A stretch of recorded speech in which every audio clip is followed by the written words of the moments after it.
This is Engadget. Here's what's happening in the world of technology.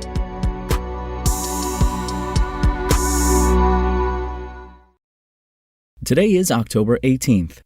Whales face numerous threats from humans, not the least of which are ship collisions. The World Sustainability Organization estimates 18,000 to 25,000 animals die each year. There may be a technological way to minimize those deaths, however.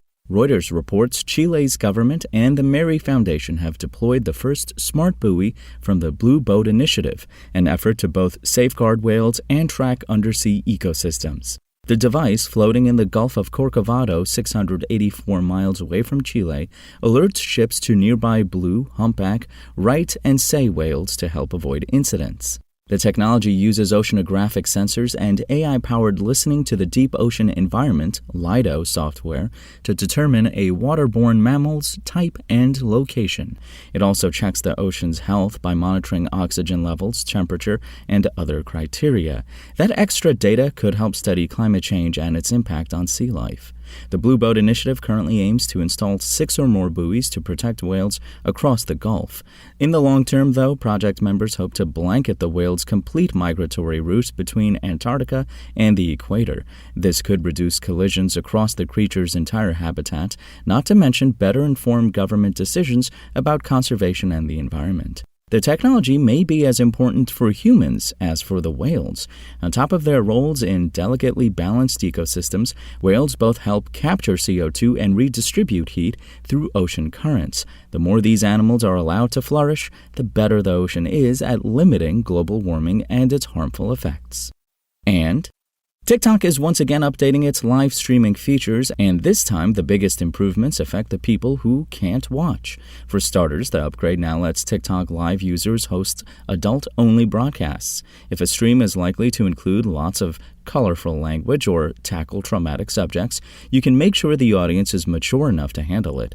The option will be available in the coming weeks, and no, it's not an officially sanctioned alternative to OnlyFans. TikTok's policies still forbid sexually explicit content.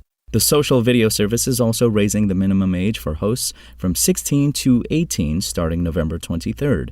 TikTok pitches this as a logical extension of its restriction on teen content, but it also comes after incidents of abuse.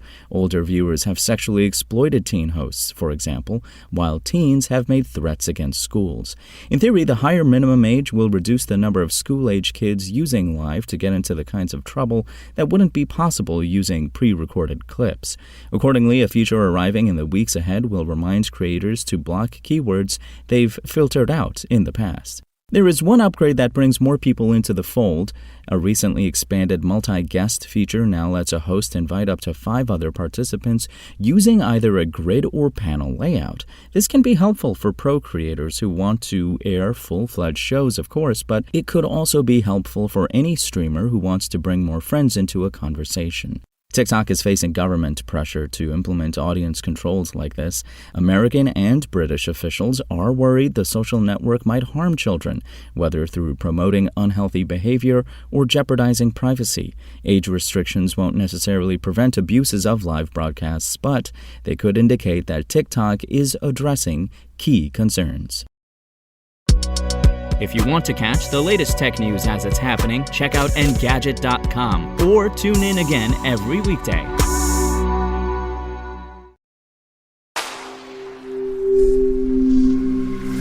Spoken Layer.